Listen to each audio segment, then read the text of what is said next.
Terima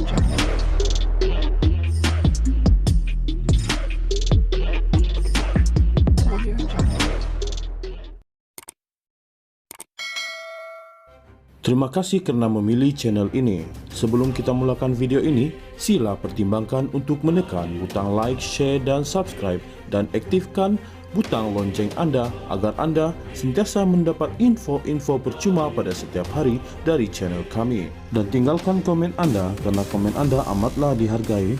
Terima kasih. Pilihan untuk Tun Dr. Mahathir Mohamad beri kerjasama pada RCI ataupun ditangkap serta-merta.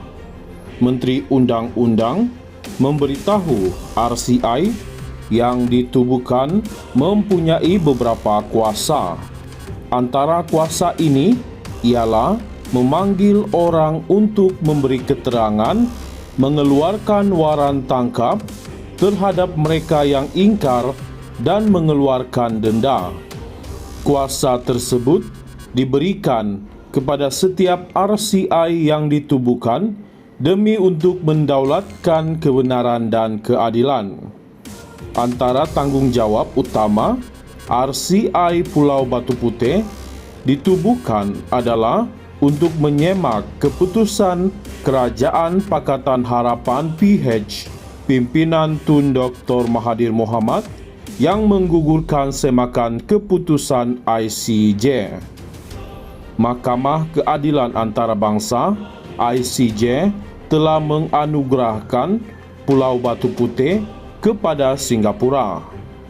Namun, Malaysia diberikan jeda waktu untuk menyemak semula keputusan yang telah dibuat. Sekiranya Malaysia enggan atau melakukan notis penyemakan semula, maka keputusan ICJ akan dianggap sebagai keputusan muktamad. Pada tahun 2018, pihak Jabatan Peguam Negara telah menemukan bukti baharu yang memihak kepada Malaysia. Namun, apabila Pakatan Harapan PH menjadi kerajaan di bawah pimpinan Tun Dr. Mahathir Mohamad, kerajaan pada ketika itu secara tiba-tiba membuat keputusan untuk membatalkan semakan semula. Ini telah menyebabkan Pulau Batu Putih yang dahulu pernah berada di bawah kedaulatan Malaysia terpaksa diberikan kepada Singapura selama-lamanya. Kerajaan baru-baru ini telah membuat keputusan untuk menubuhkan RCI Pulau Batu Putih. Ianya untuk merungkai persoalan mengapa pembatalan dibuat tanpa sebab. Namun, selepas mendapat perkenan Duli Yang Maha Mulia Yang di-Pertuan Agong Sultan Ibrahim, pihak Tun Dr. Mahathir Mohamad mengeluarkan kenyataan beliau mungkin akan memulaukan RCI tersebut. Tun Dr. Mahathir Mohamad mendakwa pengerusi RCI Tun Muhammad Raus mempunyai kepentingan pribadi dalam siasatan RCI tersebut. Malah, beliau menuntut supaya pelantikan Muhammad Raus sebagai pengerusi RCI dibatalkan sebagai syarat untuk beliau bekerjasama. Pada pandangan, tidak ada sebab mengapa kerajaan mesti tunduk dengan tuntutan Tun Dr. Mahathir Mohamad. Kedaulatan negara bukan hak milik pribadi Tun Dr. Mahathir. Terpulanglah kepada Tun Dr. Mahathir Mohamad untuk memberikan kerjasama atau dikenakan waran tangkap dan diheret ke mahkamah serta-merta.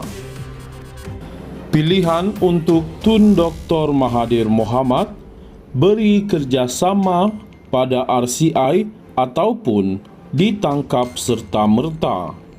Menteri Undang-Undang memberitahu RCI yang ditubuhkan mempunyai beberapa kuasa. Antara kuasa ini ialah memanggil orang untuk memberi keterangan, mengeluarkan waran tangkap terhadap mereka yang ingkar dan mengeluarkan denda.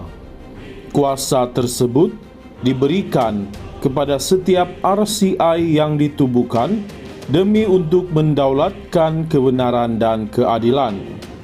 Antara tanggungjawab utama RCI Pulau Batu Putih ditubuhkan adalah untuk menyemak keputusan Kerajaan Pakatan Harapan PH pimpinan Tun Dr. Mahathir Mohamad yang menggugurkan semakan keputusan ICJ. Mahkamah Keadilan Antarabangsa ICJ telah menganugerahkan Pulau Batu Putih kepada Singapura. Namun, Malaysia diberikan jeda waktu untuk menyemak semula keputusan yang telah dibuat.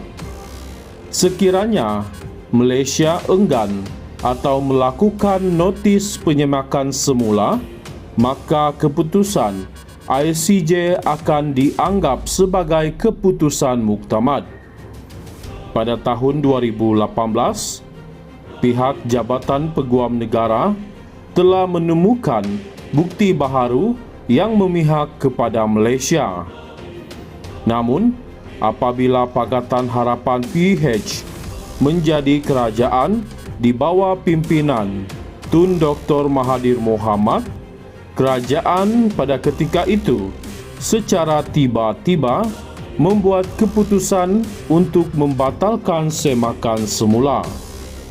Ini telah menyebabkan Pulau Batu Putih yang dahulu pernah berada di bawah kedaulatan Malaysia terpaksa diberikan kepada Singapura selama-lamanya. Kerajaan baru-baru ini telah membuat keputusan untuk menubuhkan RCI Pulau Batu Putih. Ianya untuk merungkai persoalan mengapa pembatalan dibuat tanpa sebab. Namun, selepas mendapat perkenan Duli Yang Maha Mulia Yang di-Pertuan Agong Sultan Ibrahim, pihak Tun Dr. Mahathir Mohamad mengeluarkan kenyataan beliau mungkin akan memulaukan RCI tersebut. Tun Dr. Mahathir Mohamad mendakwa pengerusi RCI Tun Muhammad Raus mempunyai kepentingan pribadi dalam siasatan RCI tersebut. Malah, beliau menuntut supaya pelantikan Muhammad Raus sebagai pengerusi RCI dibatalkan sebagai syarat untuk beliau bekerjasama.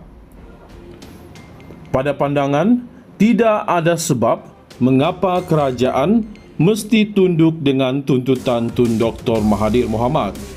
Kedaulatan negara bukan hak milik pribadi Tun Dr. Mahathir. Terpulanglah kepada Tun Dr. Mahathir Mohamad untuk memberikan kerjasama atau dikenakan waran tangkap dan diheret ke mahkamah serta-merta.